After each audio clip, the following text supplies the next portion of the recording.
Mi madrastra me ordenó irme de mi propia casa, y cuando me negué, me lanzó un jarrón y gritó que yo la había atacado.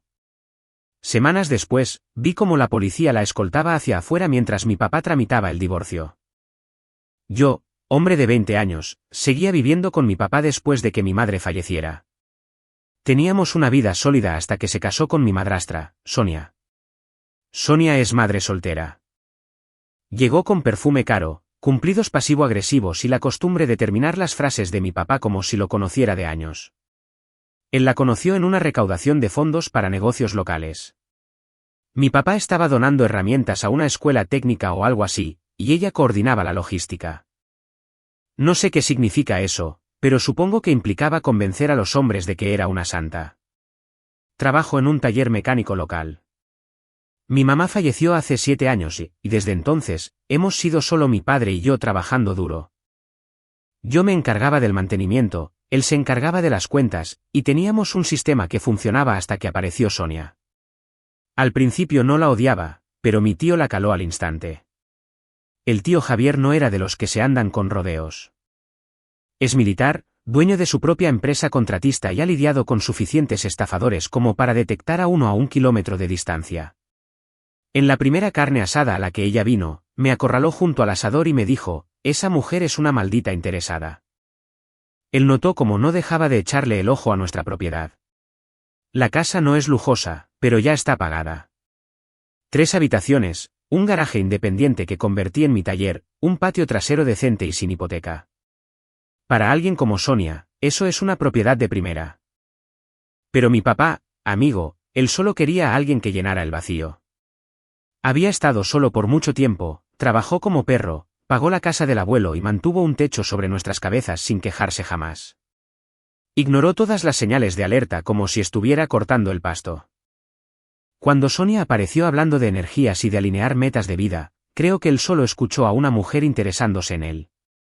Eso fue todo lo que necesitó. Javier intentó decírselo. Yo intenté decírselo. Solo está ayudando, dijo mi papá cuando ella empezó a administrar las cuentas. Solo está organizando, cuando reacomodó toda la sala y tiró el viejo librero de mi mamá. Debería mencionar lo rápido que pasó todo esto. Mi papá la conoció en enero. Para marzo, ya se quedaba los fines de semana. Para mayo, ya tenía llave. Para agosto, se estaba mudando con cajas etiquetadas como esenciales de cocina.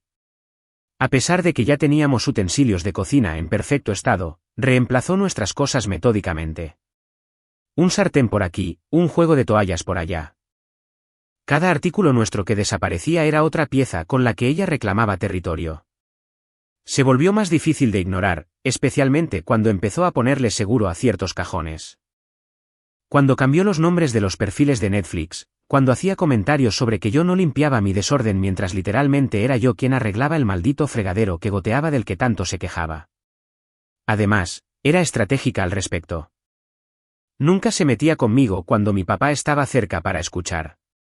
Oh, no lo dije con esa intención, decía con una expresión de sorpresa perfecta si alguna vez le reclamaba algo. En menos de 2 años, tenía acceso total a todo. Y lo más loco es que seguía siendo un pan de Dios frente a él. También empezó a reorganizar las finanzas.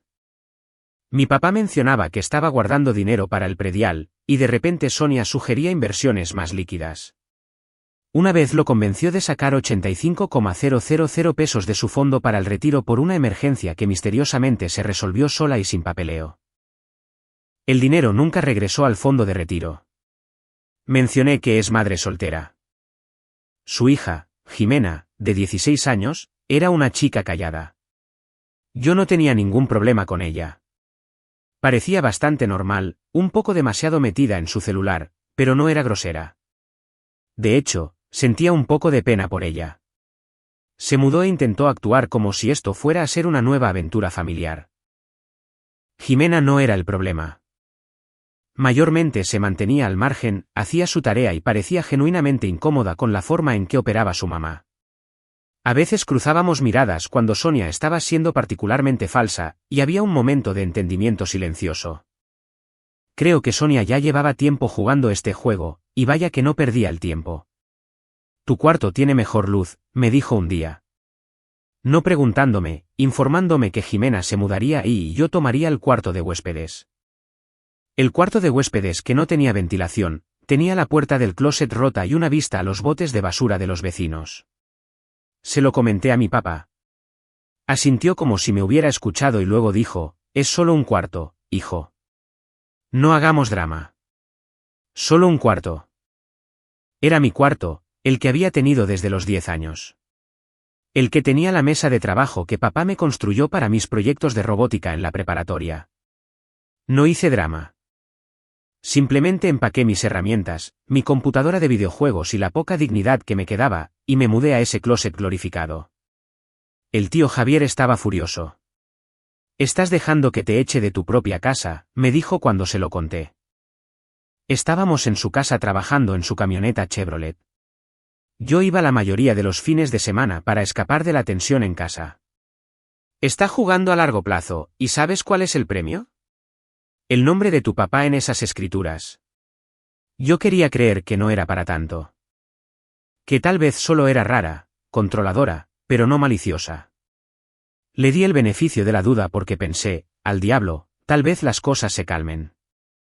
Pero eso es lo que pasa con las personas como ella. No se detienen una vez que obtienen un poco de control. Y apenas me estaba dando cuenta de hasta dónde estaba dispuesta a llegar. Al principio, intenté ser civilizado. Pensé que si agachaba la cabeza, hacía mi parte y no reaccionaba a las indirectas pasivo-agresivas, eventualmente se aburriría y molestaría a alguien más. Ese fue mi error. Pensar que ella necesitaba una razón. La situación del cuarto de huéspedes fue solo el principio. Jimena se mudó a mi cuarto como si fuera un especial de remodelación de Discovery Home y EALT. Sonia incluso publicó fotos del antes y después en Facebook. Le puso de descripción: «Tan orgullosa de mi niña por tener finalmente un espacio propio». Dejar ir el pasado es como hacemos espacio para el futuro. El pasado, por cierto, era mi cuarto. Mis paredes, mi escritorio, mis pósters, las mismas repisas que mi papá y yo construimos cuando yo tenía 14 años. Ahora repintadas de rosa pastel y cubiertas de frases inspiradoras de Etsy. Me permitieron conservar mi colchón. Todo lo demás fue guardado en cajas o extraviado. Un día llegué del trabajo y mi caja de herramientas ya no estaba. Sonia dijo que no sabía qué le había pasado, pero que tal vez debería revisar el garaje. La encontré atorada detrás de una vieja cómoda, oxidada porque alguien le había tirado una maceta con tierra y agua encima. No eran herramientas caras. Eran herramientas que había coleccionado desde los 16 años. Algunas eran regalos de papá, para otras había ahorrado. El daño por el óxido significaba que tendría que reemplazar varias de ellas, lo que implicaba gastar otros 5,100 pesos. Cuando confronté a Sonia por el daño, solo se encogió de hombros y dijo: «No deberías dejar cosas de valor por ahí tiradas. El garaje tiene goteras a veces». El garaje no tenía goteras. Ella lo sabía. Solo quería ver si me atrevía a desmentirla. La falta de respeto ya ni siquiera era sutil. Hacía la cena y les servía a todos menos a mí. Entraba a la sala cuando yo estaba viendo un programa, agarraba el control remoto y le cambiaba a mitad de la escena sin decir una palabra. Una vez que le reclamé, su respuesta fue: «No pensé que te importaría. Siempre eres tan callado». Callado porque estaba intentando no explotar. Sonia tenía esa forma de hacer parecer que yo era el problema. Hacía cosas como usar mi taza de café y luego dejarla sucia en el fregadero. Cuando yo la agarraba a la mañana siguiente, le comentaba a mi papá cómo yo nunca lavaba los trastes. O movía mis llaves del gancho junto a la puerta, y luego fingía preocupación cuando se me hacía tarde para el trabajo porque estaba buscándolas. «Tal vez si fueras más organizado», decía con falsa compasión. Mi papá casi no estaba en casa. La empresa se estaba expandiendo y él viajaba una semana sí y otra no. Cuando estaba en casa, Sonia encendía su Encanto, le preparaba el desayuno, le daba un beso en la mejilla y le decía lo bien que nos estábamos uniendo todos. Él se tragaba todo el cuento. Empecé a pasar más tiempo en el trabajo. Al menos ahí tenía algo de control. Sabía dónde estaban mis herramientas. Conocía las reglas. Nadie movía mis cosas ni fingía que yo estaba loco. Mientras tanto, el tío Javier y yo seguíamos platicando. Cada pocos días nos reuníamos en su casa. Él asaba hamburguesas, yo me desahogaba y él, discretamente, tomaba notas. Ya sospechaba, pero mientras más le contaba, más le giraba la cabeza. ¿Has notado algún cargo raro en las tarjetas de tu papá?, me preguntó una noche. Cosas que no encajen con sus hábitos. Yo no tenía acceso a eso, pero sabía que ella estaba manejando todo.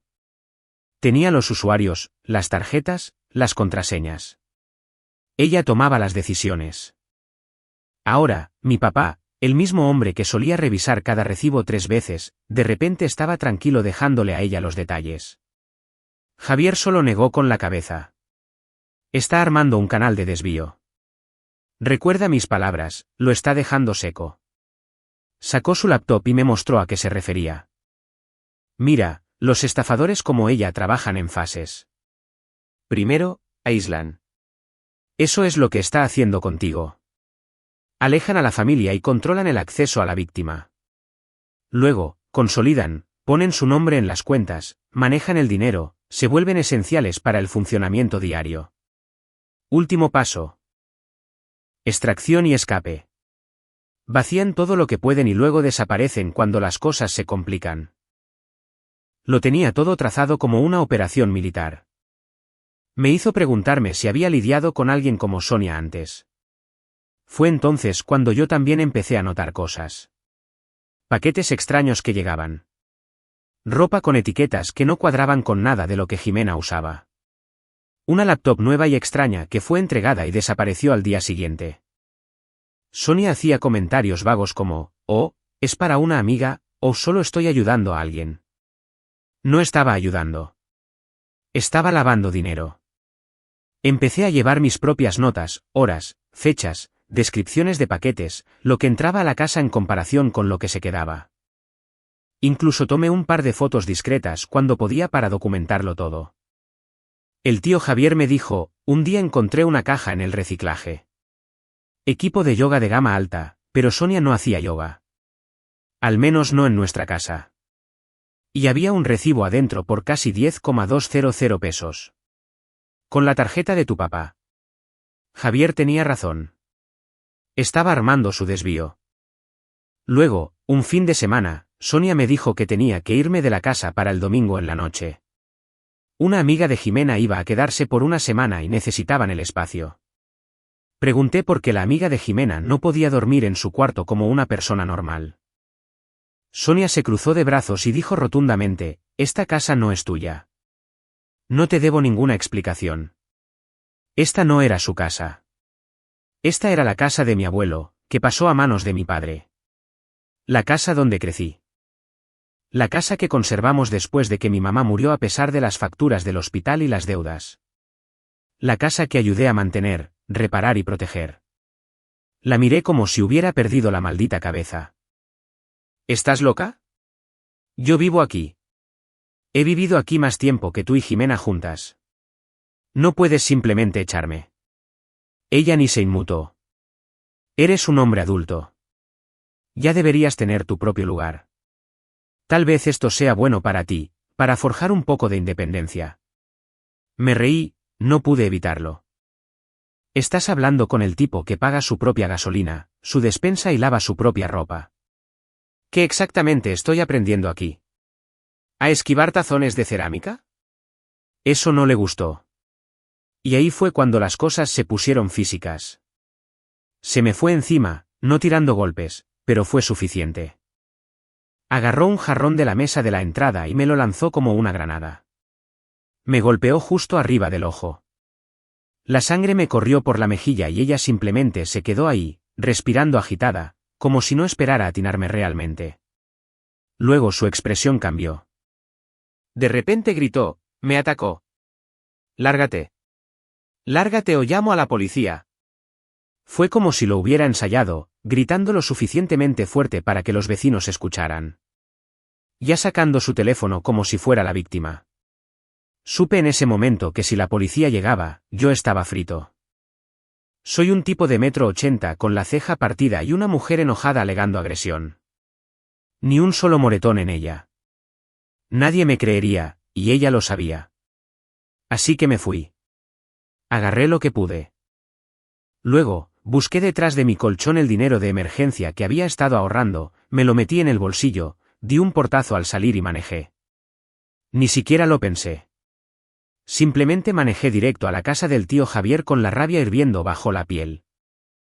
Él abrió la puerta, me vio y dijo, «Es hora». Dormí en el sillón de Javier esa noche.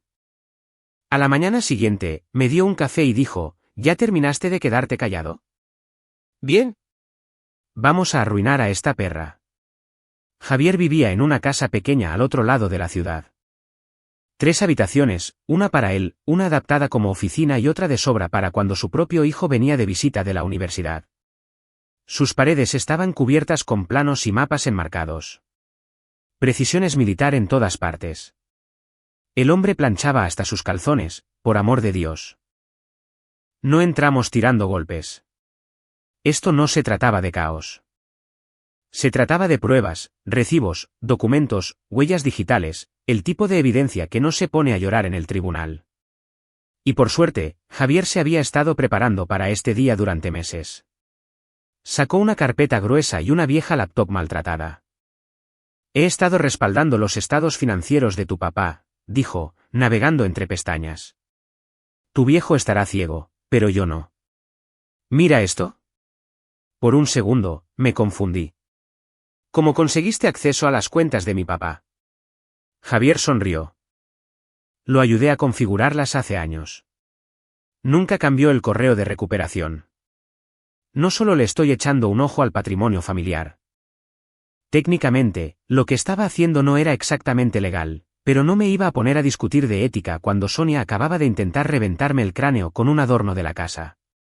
Lo primero que vi fue un pago a un estudio de yoga en el municipio vecino. El nombre de Sonia, la tarjeta de mi papá, luego unos miles en una tienda de alimentos naturistas, y después honorarios de consultoría enviados a un sujeto llamado Beto a través de Mercado Pago. Todo mientras mi papá supuestamente tenía el control del dinero. ¿Quién diablos es Beto?, pregunté. Javier abrió una foto. Beto era un entrenador de fitness de 38 años con rayitos en el pelo, audífonos Bluetooth y el tipo de página de Instagram que grita «Vendo proteína en polvo y llevado impuestos». Organizaba campamentos de entrenamiento, subía selfies sin camisa frente al espejo y había etiquetado a Sonia en una de sus historias hacía un mes. Ni siquiera estaba siendo discreta. Javier señaló una serie de números en la pantalla. ¿Ves este patrón? Cada vez que tu papá viaja, hay un retiro de efectivo en un cajero automático cerca del gimnasio de este tal Beto. Luego, un pago a un hotel que está a poca distancia caminando del mismo lugar. Miré más de cerca. ¿Cuánto es el total hasta ahora? Alrededor de 238,000 pesos en 16 meses. Se me revolvió el estómago. Papá no ganaba una millonada. Le iba bastante bien, pero 238.000 era un golpe duro. Javier y yo empezamos a investigar a fondo. Teníamos un plan claro. Rastrear el dinero, seguir sus movimientos y recolectar pruebas innegables. Esto no se trata solo de que lo esté engañando, dijo Javier, señalando una serie de pequeños retiros. 5.000 por aquí, 6.000 por allá, siempre justo por debajo de los límites sospechosos. Ha estado sangrando a tu papá durante meses. Las transferencias estaban todas categorizadas como cuidado personal o gastos del hogar. Pero los totales sumaban rápido y coincidían perfectamente con sus viajes hacia el municipio vecino, siempre al mismo código postal donde este tal Beto tenía sus campamentos. Vamos a cuadrar bien la línea de tiempo, dijo Javier, extendiendo un calendario sobre la mesa de centro. Y luego vamos a atraparla con las manos en la masa. 2 días después, montamos guardia estacionados al otro lado de la calle en la camioneta de Javier, con su vieja cámara de tablero instalada en el parabrisas. Beto llegó a su casa del gimnasio a las 7:30. Sonia llegó a las 7:42. Pasó la noche ahí y salió a las 6:10 de la mañana usando la misma sudadera que le había dicho a papá que se le perdió en la lavadora. Evidencia en vídeo, clara como el agua. Evidencia financiera, igual de condenatoria. La hoja de cálculo de Javier rastreaba cada peso movido desde la cuenta de papá, pasando por las manos de Sonia, hacia membresías de gimnasio, habitaciones de hotel y tardes de compras, todo disfrazado de mejoras para el hogar en los registros de papá. Mientras tanto, levanté una denuncia policial por la agresión. No esperaba fuegos artificiales, pero tampoco iba a dejarlo pasar. Tenía un corte limpio sobre el ojo, una foto tomada 2 horas después del incidente y un reporte médico de urgencias. Y lo más importante, tenía la grabación de voz del momento en que empezó a gritar esa noche. Había presionado el botón de grabar en el instante en que vi que agarraba vuelo, y captó todo. Ella amenazándome, llamándome mantenido, diciendo que ya estaba harta de fingir y que solo necesitaba que me largara. Sin miedo en su voz, sin señal de defensa personal, solo puro veneno. Javier sonrió cuando se la reproduje. A eso le llamamos una bomba nuclear. Yo había estado grabando conversaciones con Sonia durante semanas. Nada ilegal en nuestro estado, ya que la ley permite grabar con el consentimiento de una de las partes, solo por si acaso pasaba algo. Llámenlo paranoia, pero cuando creces viendo programas de crímenes con tu mamá, aprendes algunas cosas. Y no habíamos terminado. Mientras más investigábamos, peor se ponía. Sonia había abierto una cuenta conjunta con Beto bajo un alias, canalizando dinero desde la tarjeta de la empresa de papá. Incluso intentó ser aval para un BMW usado a nombre de mi papá utilizando una firma escaneada de su licencia de contratista. Falsificación digital, dijo Javier, tocando la evidencia que le mandó su contacto en la agencia de autos. Los novatos siempre se vuelven ambiciosos. Teníamos todo lo que necesitábamos. Agresión, fraude, infidelidad, malos manejos financieros, intento de robo de identidad. Las piezas formaban un caso perfecto contra ella. Todo lo que se necesitaba era el momento adecuado. Así que, esperamos. Mantuve un perfil bajo, me quedé en casa de Javier y trabajé mis turnos en el taller como si nada hubiera pasado. Sonia creyó que me había esfumado, o tal vez que me había acobardado, pero no tenía ni idea de lo que se le venía. 3 días después, la policía tocó a la puerta y la esposaron justo enfrente de Jimena. Cargos, agresión menor, violencia familiar y una investigación financiera en curso. Beto seguro huyó en el segundo en que se enteró. Sus redes sociales se volvieron privadas al día siguiente. No me aparecí por la casa. No tenía por qué. Jimena llamó a mi papá en plena crisis nerviosa mientras Sonia estaba en la parte de atrás de la patrulla. Escuché que gritó, rogó e incluso dijo que yo le había tendido una trampa. Mi papá, que todavía estaba a 2 estados de distancia, dejó su cuarto de hotel y voló a casa esa misma noche. No fui al aeropuerto a recibirlo. Esperé a que él viniera a mí. A la mañana siguiente, apareció en casa de Javier. Tenía esa misma mirada que no le veía desde que mi mamá murió. Como si todo a su alrededor se hubiera derrumbado. Entró y fue directo hacia mí. ¿Tú hiciste esto?, preguntó, con voz baja y rígida. No lo había llamado porque necesitaba pruebas, no solo acusaciones. Si se lo hubiera dicho por teléfono, ella le hubiera dado la vuelta para hacerse la víctima otra vez. Esperé hasta que tuviéramos el tipo de evidencia que no llora ni se echa para atrás. No discutí. Le entregué la memoria USB. Javier le dio la carpeta. Lo dejamos sentarse en la mesa del comedor y vimos cómo los últimos 2 años de su vida se desmoronaban en papel y en pantalla. Se quedó mirando los recibos de hotel, los retiros, los pagos de Mercado Pago a Bitnis SADCB, las fechas y horas en el vídeo que mostraba a su esposa entrando a la casa de otro hombre en la noche y saliendo en la mañana.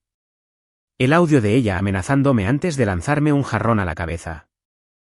No dijo una sola palabra, solo se quedó sentado. Pasaron los minutos. Finalmente, se levantó, empujó su silla hacia atrás y dijo, lo arruiné. Y eso fue suficiente. Al día siguiente, solicitó el divorcio. El arresto de Sonia hizo ruido a nivel local. No en primera plana ni nada parecido, pero los chismes de pueblo chico se esparcen más rápido que el fuego en un granero seco. Se corrió la voz rápido. Esposa de respetado empresario arrestada en su casa, seguido por una campaña de rumores que la hicieron ver como una exloca antes de que se secara la tinta en el papeleo. Salió bajo fianza en menos de 24 horas, pero el daño ya estaba hecho. La señora ama de casa perfecta ahora tenía una foto policial circulando en los grupos locales de Facebook. Resultó que varias mujeres en el pueblo ya tenían sus sospechas sobre ella. Una de ellas, la dueña de una boutique en el centro, le contó a mi papá que Sonia había intentado devolver ropa que claramente ya había usado, ropa cara comprada con su tarjeta, y armó un berrinche cuando se lo negaron. Amenazó con echarme a la Profeco, dijo la mujer, por una política de devoluciones que está impresa en cada ticket. No me comuniqué con Jimena. Ella estaba atrapada en el medio, honestamente, no sabía si me odiaba o si veía la verdad, pero no fue necesario. Esa noche, me mandó un mensaje de texto con una sola oración, no tenía idea de que fuera tan grave. Resulta que Jimena sospechaba que las cosas no estaban bien, pero Sonia la había alimentado con el mismo cuento que a todos los demás. Le dijo que yo era inestable, que mi papá era demasiado generoso para su propio bien y que nos necesitaba a ella para manejar el caos. El clásico gaslighting. Hacer creer a todos que están locos por notar lo obvio. Papá se movió rápido con reuniones con abogados, bloqueo de cuentas bancarias y llamada tras llamada. El hombre era frío y calculador. Y por primera vez, vi la versión de él que no necesitaba ser convencida. Lo primero que hizo fue llamar a su banco y a las compañías de tarjetas de crédito para congelar todo. Cambió todas las contraseñas y activó la autenticación en 2 pasos en todas sus cuentas. Luego llamó al departamento de recursos humanos de su empresa e hizo que reasignaran su depósito de nómina a una cuenta nueva, una que Sonia no conocía. Al día siguiente, llamó a un cerrajero, cambió las cerraduras de todas las puertas y reemplazó el código del garaje. Manejó personalmente al juzgado para presentar la demanda de divorcio por culpa, con toda la evidencia entregada. La casa era heredada y lo más importante, había un acuerdo prenupcial. Resulta que, hace años, cuando aún era astuto, el tío Javier había convencido a mi papá de firmar un acuerdo prenupcial por si acaso. Mi papá se había resistido, pero eventualmente cedió. El documento era inquebrantable. A Sonia no le tocaba absolutamente nada. Sonia, por otro lado, se volvió loca. Después de ser liberada, me reventó el teléfono. Números nuevos, correos electrónicos falsos, cuentas alternativas de Instagram, de todo, desde disculpas falsas hasta amenazas directas. Un mensaje decía, lo siento mucho. Por favor, habla con tu padre. Seguido de otro, 2 horas después, te vas a arrepentir de esto, pequeña víbora. Le envié todo al abogado de papá. Cada captura de pantalla, cada buzón de voz. Mi favorito fue en el que afirmaba que yo siempre le había tenido celos por su relación con papá, como si yo fuera algún tipo de personaje de Norman Bates tratando de alejar a las mujeres de él. La realidad es que yo lo había animado a salir durante años, le presenté a la hermana de mi jefe y le organicé una cita con una vieja amiga de mi mamá del club de lectura. Yo quería que fuera feliz. Sonia incluso intentó aparecerse una vez, llegó hasta la entrada antes de que el nuevo sistema de cámaras la detectara. Papá llamó a la policía. Se le advirtió. La próxima vez sería allanamiento de morada. Jimena se mudó con su padre biológico no mucho tiempo después. Vino una vez a recoger sus cosas. La ayudé a cargar el auto. No dijo mucho hasta el final. Creo que me creí todas las mentiras porque era más fácil que enfrentar la verdad, me dijo en voz baja. Gracias por no tratarme igual que a ella. Asentí. Nada de esto fue tu culpa. Tú solo fuiste daño colateral. Me echó una mirada como si quisiera decir algo más, pero no lo hizo. Luego se subió al auto y se fue. Mientras tanto, papá y yo empezamos poco a poco a juntar las piezas de nuevo. Despejamos la sala primero. Todo lo que Sonia compró o tocó fue directo a la pila de basura. Velas, cristales raros, cojines con frases como vive, ríe, ama, a la basura. Javier venía todos los fines de semana, traía comida y sarcasmo. Supongo que las interesadas no pueden sacar mucho cuando le pones candado a la bóveda. No se equivocaba. Mi papá pasaba los días en silencio, asimilándolo todo, pasando por las etapas de como sea que le llames cuando te das cuenta de que alguien te eligió como blanco por tus bienes. Se quedaba viendo los estados de cuenta, negando con la cabeza al ver compras obvias que de alguna manera se le habían pasado. ¿Cómo es que no vi el patrón?, preguntó una noche. Porque ella lo diseñó así, le dije. Suficientemente pequeño para no notarlo, suficientemente grande para que importara. El abogado nos mantenía al tanto. Sonia había contratado a un abogadillo de quinta que se especializaba en divorcios empoderadores, lo que sea que eso signifique. El tipo intentó argumentar que el acuerdo prenupcial fue firmado bajo coacción, pero no tenía mucho material con que trabajar. Papá tenía testigos, documentación y la mente despejada cuando lo firmó.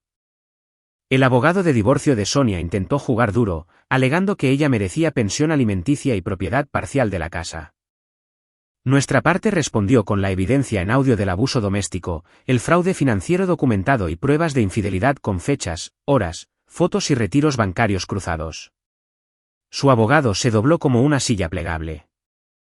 Ella se fue sin nada más que una orden judicial para asistir a terapia de control de ira, un cargo menor pendiente y una reputación en el pueblo que se esfumó más rápido que un chisme de preparatoria. Lo gracioso es que Beto la ignoró por completo y la bloqueó de todas partes. Intentó publicar frases vagas sobre amor propio y sanación en Facebook, pero nadie se lo tragó. La mitad de sus propios amigos la eliminaron. La casa se sentía diferente sin ella. Más ligera. Una noche, papá y yo nos sentamos afuera junto a la fogata. Te debo una disculpa, dijo, por no haberlo visto, por no protegerte cuando debí hacerlo. No dije nada por un rato. Solo aticé el fuego y vi cómo saltaban chispas de las brasas. Finalmente le dije, tú lo arreglaste. Eso es más de lo que la mayoría de los papás hubieran hecho. Asintió. Intentó destruir esta familia. Sonreí de lado. Ni siquiera le hizo un rasguño. Uno pensaría que ser arrestada, expuesta, botada por tu amante y echada de una casa que no pagaste haría que alguien se vuelva humilde. Pero no Sonia. Si acaso, redobló la apuesta. Y esta vez, se puso peligroso. A la semana siguiente de su cita en la corte, empezó a crear cuentas falsas en redes sociales, perfiles de fachada. Algunos haciéndose pasar por familiares lejanos, otros simplemente usando fotos de archivo de mujeres desconocidas. Una tía me mandó un mensaje preguntándome si me sentía bien por arruinar la vida de una mujer por un pequeñito drama familiar. Otra me dijo que debería darme vergüenza por haber echado a una madre que hacía su mejor esfuerzo. Sutil. Muy sutil. También dejó 2 mensajes de voz en la línea de la oficina de papá. No llorando, ni disculpándose, amenazando. Más vale que arreglen esto o me aseguraré de que la gente escuche la verdadera historia. Tú y tu hijo no tienen idea de con quién se están metiendo. Le reenviamos todo al abogado. Ni siquiera parpadeó. Las órdenes de restricción están vigentes. Cualquier violación ahora es cárcel automática. Sigan registrando todo. Pero eso no fue lo peor de todo. Una noche, alrededor de las 3 de la madrugada, escuché rasguños en la puerta principal. Al principio pensé que era solo el viento o tal vez un mapache, hasta que escuché que movían la manija. Desperté a papá y abrí la transmisión de las cámaras nuevas. Ahí estaba ella, borracha, con el rímel corrido, murmurando y tambaleándose como si estuviera en trance. Intentaba forzar la cerradura con un pasador. Cuando no funcionó, se fue furiosa hacia mi auto en la entrada y rayó el lado del conductor con una llave como una lunática, gritando que yo le había robado su futuro. Mi auto no era nada especial, pero lo mantenía impecable. Sin abolladuras, sin rayones.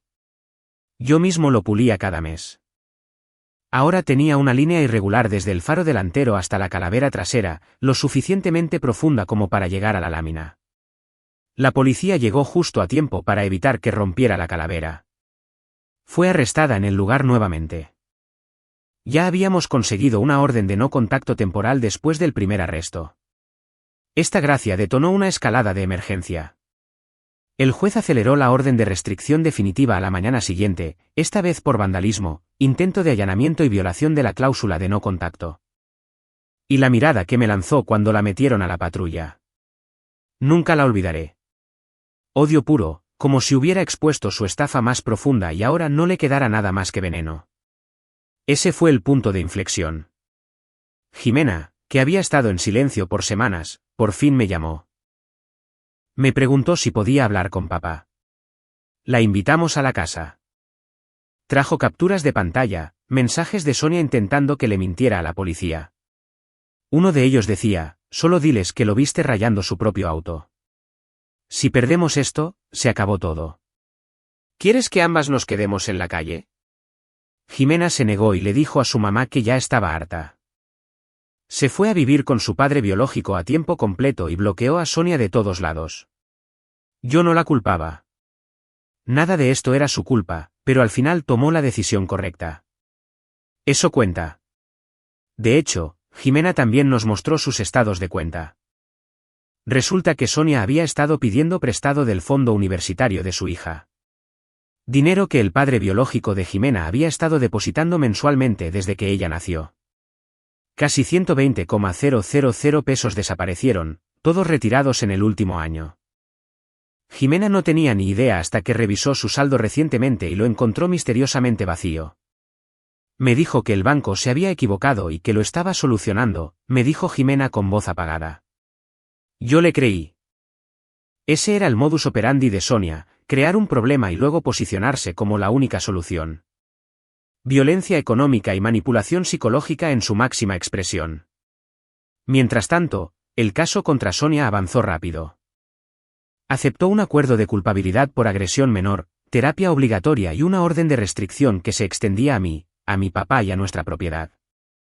Evitó la cárcel a duras penas, pero sus antecedentes ahora estaban tan destrozados como el panel lateral de mi auto antes de que lo puliera y quedara limpio. La investigación por fraude financiero seguía en curso. Los delitos bancarios son complicados y el rastro de papel era extenso. El fiscal nos advirtió que podría tomar meses, pero confiaban en que tenían suficiente para armar un caso sólido. La corte ordenó que Sonia asistiera a clases de control de ira 2 veces por semana. Se presentó a la primera sesión, firmó la asistencia y luego aparentemente se escabulló por la puerta trasera antes de que comenzara. El instructor reportó su ausencia, lo que violó los términos de su libertad condicional. Otro castigo.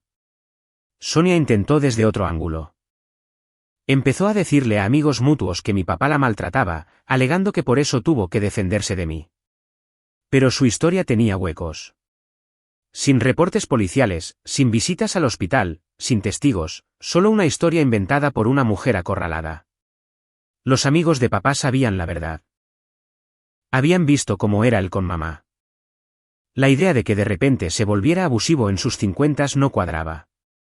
Además, nosotros teníamos evidencia real. Ella no tenía nada más que acusaciones. Es gracioso cómo actúa el karma cuando solo le das tiempo. 6 meses después, ni siquiera reconocerías nuestra casa. Volvimos a lo básico. Papá reinstaló el taller en el garaje. Me mudé de vuelta a mi viejo cuarto, repintado de azul marino en lugar de esa pesadilla color pastel.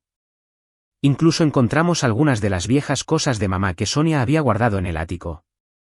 Álbumes de fotos, adornos de Navidad, su colección de libros de cocina antiguos. Todas las cosas que Sonia juró que se habían perdido en la mudanza. El divorcio finalizó la semana pasada. Sonia intentó una última artimaña. Alegó que papá la había coaccionado para firmar el acuerdo prenupcial hace años. Dijo que violaba su confianza. El juez revisó sus propios mensajes, alardeando ante una amiga sobre haber pescado a alguien con dinero y diciéndole a Beto que iba a asegurar el botín pronto. El juez desestimó el argumento en menos de 10 minutos. La investigación financiera reveló incluso más de lo que esperábamos. Sonia había abierto 3 cuentas separadas bajo variaciones de su nombre. Había estado robando de la cuenta de la empresa de papá por más de 2 años. Pequeñas cantidades que sumaban casi 375,000 pesos. Incluso había sacado una tarjeta de crédito departamental a nombre de papá y la había topado al límite comprando bolsos de diseñador que luego vendía en internet. Cargos por robo de identidad se sumaron a sus crecientes problemas legales. El fiscal de distrito estaba armando un caso sólido con la posibilidad de tiempo real en la cárcel si ella no cooperaba con la restitución. Salió de la corte sin pensión alimenticia, sin derechos sobre la casa, sin participación en los bienes de papá y con una orden de restricción permanente pegada a su bolso. Se mudó a otro estado, según Jimena por allá en Sonora, supuestamente para empezar de cero. Se dice que le anda contando a la gente que fuimos abusivos y que le arruinamos la vida. Que lo haga. Esa historia no funciona a menos que omita todos los hechos, lo cual, conociéndola, es probable que haga. A Jimena le va mejor. Ha estado yendo a terapia e incluso entró al cuadro de honor el semestre pasado. A veces vamos a tomar un café y platicamos como verdaderos hermanos. Qué ironía, considerando lo mucho que Sonia se esforzó por evitar que nos uniéramos. Al final, todos sus planes terminaron acercándonos más. El tío Javier sigue siendo el héroe de la historia. Lo llevamos a un restaurante de cortes de carne el día que el divorcio se concretó. Llevó puesta una camiseta que decía "Te lo dije, no es broma", pidió lo más caro del menú y dijo, "La mejor inversión que he hecho en mi vida fue no confiar en esa mujer". Tuvo la razón desde el primer día. Todo el tiempo que Sonia estuvo engañando a papá, Javier estuvo ejecutando su propia contraoperación, documentando todo, construyendo el caso que eventualmente íbamos a necesitar. Incluso cuando papá no estaba listo para escucharlo, Javier siguió recolectando evidencia y guardando los recibos. Papá es un hombre distinto ahora. Más tranquilo, más astuto, humilde de una forma que no lo hace más débil, solo más consciente. Me dijo el otro día que el error más grande de su vida no fue dejar entrar a Sonia. Fue no escuchar cuando las personas que lo amaban alzaron la voz. Pero ahora platicamos más y, de hecho, nos estamos volviendo a conocer. En cuanto a mí, iré a la universidad este otoño. Me aceptaron en un buen programa y pronto me mudaré a los dormitorios. Papá se ofreció a cubrir la renta para que no tuviera que pedir préstamos. Dijo que era lo menos que podía hacer. El taller me dio un buen finiquito. 2 semanas de sueldo y una buena carta de recomendación. Mi jefe incluso me regaló un juego nuevo de llaves inglesas como regalo de despedida. Dijo que yo era de los pocos chicos que nunca hacían un cambio de aceite a medias. Ella intentó borrarme, intentó controlar a mi papá, pero al final, lo perdió todo porque pensó que nadie se defendería.